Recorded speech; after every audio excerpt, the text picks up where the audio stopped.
Hello കൂട്ടുകാരെ, എല്ലാവർക്കും നമസ്കാരം.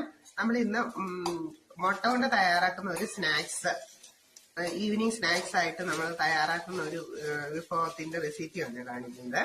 അത് കുട്ടികൾക്കൊക്കെ വളരെ ഇഷ്ടപ്പെടും. അതുപോലെ കുട്ടികൾക്കൊക്കെ വളരെ ഹെൽത്തിയാണ്. മുതിർന്ന ആളുകൾക്കും ഇത് ഉപയോഗിക്കാം. നമുക്ക് പെട്ടെന്ന് ബ്രേക്ക്ഫാസ്റ്റ് ആയിട്ട് വേണമെങ്കിൽ കൊടുക്കാം, അല്ലെങ്കിൽ വൈകുന്നേരങ്ങളിൽ ഈവനിങ് സ്നാക്സ് ആയിട്ട് തയ്യാറാക്കാം. അതിനായിട്ട് നമ്മൾ ഇവിടെ എടുത്തിട്ടുള്ളത് 2 ചെറിയ ക്യാരറ്റ്, ചെറിയൊരു സവോള, പച്ചമുളക്. ഇത്രയും നമ്മള് കടുക് താളിച്ച എണ്ണയിലിട്ട് നന്നായിട്ടൊന്ന് വഴറ്റിയെടുത്ത് ആവശ്യത്തിന് ഉപ്പും ചേർത്ത് വഴറ്റിയെടുത്തു.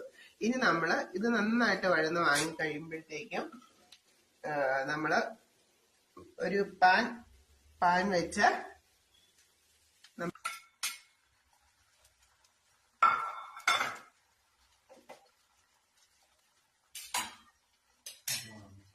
ഒപ്പം തന്നെ നമുക്ക് ഫില്ലിങ്സ് ഇട്ട് കൊടുക്കാം.